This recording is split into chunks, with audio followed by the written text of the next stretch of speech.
대출을 해줘도 그 사람이 갖고 있는 원금이 얼마 안 되다 보니까 갚는데 또 한계가 있지 않을까요? 그러면 계속 이자만 내는 구조로 갈 수밖에 없다는 거죠.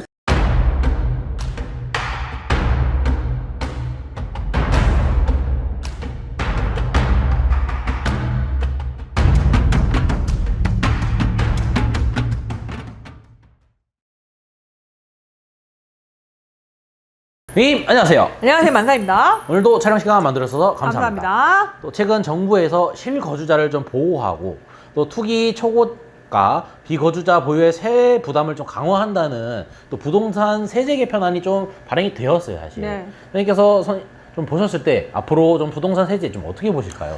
그러니까 일단은 보유자, 그러니까 실거주자에 대한 권한을 좀 더 강화하겠죠. 그래서 세제를 개편하거나 세금을 깎아준다던가 아니면 그런 일은 있겠지만 대신에 그 실거주자가 아닌 투기 세력에 대한 철퇴를 내리기로 되어 있기 때문에 아무래도 그 세금을 갖다가 양도세나 아니면 보유세를 늘릴 가능성이 높죠. 실거주자는 어차피 보유세는 낼 수밖에 없는 입장이죠. 내가 살고 있기 때문에. 그렇지만 고가주택 같은 경우는 실거주가 아니고 투기 갭 투자로 이루어진 경우가 많기 때문에 보유세를 올렸을 경우 처분할 가능성이 높죠. 사실 정부가 이 시점에서 부동산 세제를 좀 바꾸려는 가장 큰 이유는 뭘까요? 앞전에 이제 대출도 이미 그 한도를 줄였고요. 그리고 전체적으로 양도세, 그리고 보유세 폭탄이 예고되어 있기도 하고요. 그리고 지금 다주택자 처분까지 지금 시한까지 내려졌는데도 불구하고 지금 부동산이 잡히고 있지 않는 상황이죠. 맞습니다. 그래서 전세 매물이 지금 어떻게 보면 실종되고 있고요. 어떻게 보면 더 오르는 가능성도 있죠. 매물이 적다 보니까 가격이 올라간 것도 있고 집값이 안정되기보다는 지금 일부는 상승가도 계속 가고 있기 때문에 정책을 좀 더 보완했다고 보면 될 것 같습니다.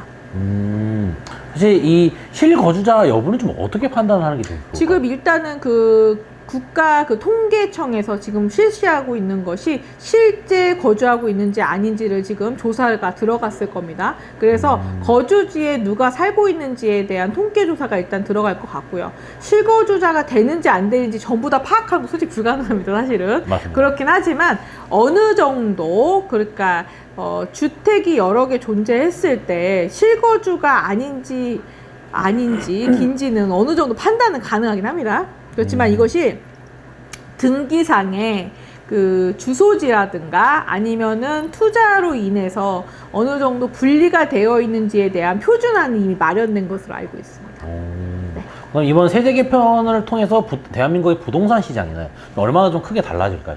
달라지는 것보다 일단 전세 그 사기로 인해서 원래 다주택자에 대한 제한이 전세 사기로 불거진 겁니다. 그러니까 무리한 PF 대출이죠. 역전세. 그러니까 집값보다 전세를 더 많이 올려받아서 그 투기 금액을 갖다가 재투자를 해서 전세 세입자가 돈을 못 받는 구조로 가기 때문에 허구까지 파산을 했습니다. 그 정도로 굉장히 PF 대출이 심했고 그 다주택자들 너무 우대하다 보니까 중구난방으로 투자식으로 너무 갭 투자를 많이 해서 일단은 실수요자가 집을 구할 수 없게 되고 집값이 상승하는 구도로 갔기 때문에 어느 정도 제한적인 그런 정책을 펼치긴 했는데요. 전체적으로 이걸 다 잡으려면 시간이 많이 필요할 것 같습니다. 제가 볼 때 단기간에 잡을 수 있는 건 아니거든요. 맞습니다. 네. 그럼 이 다주택자들은 좀 세금 부담 때문에 좀 집을 내놓을 경우도 있을까요? 세금 부담 때문에 집을 내놓을 수는 있지만 매물이 잠긴 게 문제입니다. 지금 대출이 안 되기 때문에 팔고 싶어도 아니면 사고 싶어도 살 수가 없기 때문에 아니면 제2금융권이나 사금융을 이용해서 지금 대출이 이루어지고 있고요. 또 그것 또한 지금 막힐 수도 있거든요. 그랬을 경우에 지금 진정하게 매매가 되고 싶어도 매매가 되지 않는 상황을 가고 있습니다, 사실은. 네. 사실 그럼 재건축이나 재개발 같은 걸로 인해서 좀 영향이 좀 있을까요? 재건축이나 재개발 같은 경우는 그러니까 재개발을 하게 되면 일단은 있던 토지를 갖다 부시고 짓게 되어 있죠.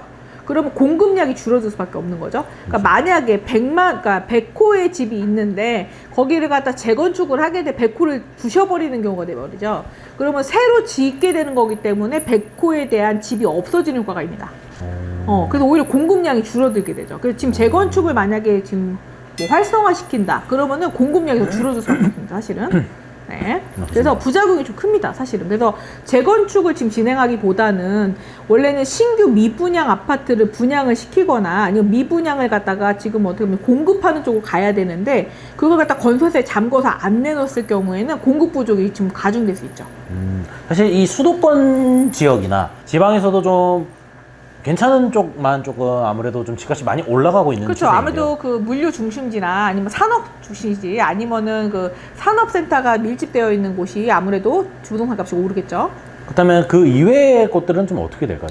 나머지는 인구 소멸 지역이기도 하죠. 왜냐면 일자리가 없는 곳에 인구가 몰리지 않듯이 똑같습니다. 그래서 지역별로 편차가 굉장히 크다고 봅니다. 그래서 분양을 굉장히 고분양을 했는데 인구가 소멸 지역이라서 분양가가 50% 이하, 뭐 70%까지 떨어진 경우도 많습니다. 사실 이 30억 이상의 좀 초고가 주택 보유자에게는 좀 어떤 영향이 있을까요, 이번? 그러니까 지금 일단 30억 이상의 보유자는 솔직히 현금 주고 산 사람이 거의 없을 거예요. 맞습니다. 근데 현금으로 갖고 30억 이상의 보유한 사람이 갭 투자하기는 쉽지 않다는 거죠. 그렇기 때문에 30억 이상의 고가주택을 갖고 있는 사람이 서민은 거의 없다는 판단 하에 30억 이상의 고가주택을 갖다가 제재를 하겠다는 게 의도가 되는 거죠. 그래서 30억 이상 현금 들고 있는 서민이 없기 때문에 30억 이상의 현금을 들고 투기하는 세력을 잡겠다가 되겠죠. 사실 이런 초고가 아파트 시장에는 좀 개편이 어떻게 좀 바뀔까요?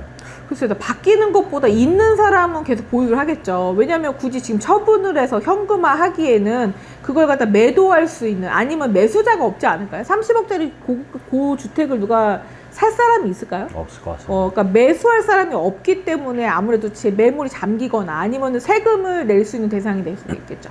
세금 내는 사람이 많아질 수 있다는 얘기입니다. 그럼 앞으로도 좀 추가적인 부동산 규제가 좀 나올 수도 있을까요? 규제는 계속 나올 겁니다. 사실은 부동산은요, 지금까지 어떤 정권에 들어서 성공한 부동산 정책은 없습니다.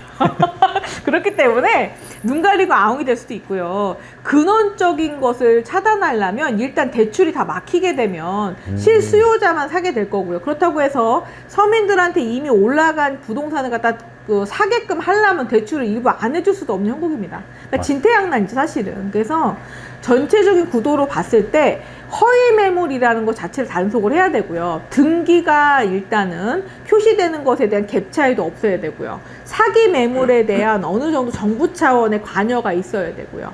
그리고 뭐 LH가 망하듯이 아니면 허그가 파산하듯이 전세 갭 투기로 인한 대출에 대한 그 단점을 파악하기 위해서 정식적인 거래인가 확인할 수 있는 그런 관계 부처가 필요하다고 봅니다.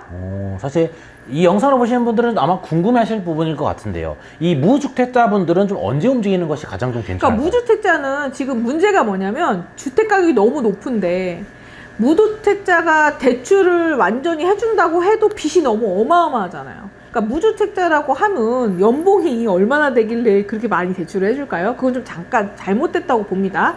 어떻게 보면 수준 이상이 아니라 어느 정도 수준에 맞는 대출과 수준에 맞는 주택 공급이 가능해야 되는데 부동산은 너무 비싸고 거기에 담보대출까지 지금 해주면서 무이자로 해준다고 해도 무이자가 아니죠. 어차피 뭐 저가 대출이라고는 하지만 무주택자도 어차피 대출을 받으면 생활비를 내고 나면 남지 않는 구조로 갈 수밖에 없지 않나요? 맞습니다. 주택 가격이 너무 비싸니까 대출을 해줘도 그 사람이 갖고 있는 원금이 얼마 안 되다 보니까 갚는데 또 한계가 있지 않을까요? 그러면 계속 이자만 내는 구조로 갈 수밖에 없다는 거죠. 차라리 그럴 거면 무주택자에게는 무상임대나 아니면 임대주택이 더 획기적이라고 봅니다. 좋습니다. 네, 오늘 이렇게 해서 선생님과 함께 부동산 개편에 대해서 한번 이야기를 나눠봤고요. 또 궁금하신 점 있으면 하단에 댓글 한번 남겨주시면 좋을 것 같습니다. 네. 네, 오늘 또 선생님 영감하고 좋은 정보 감사합니다. 감사합니다.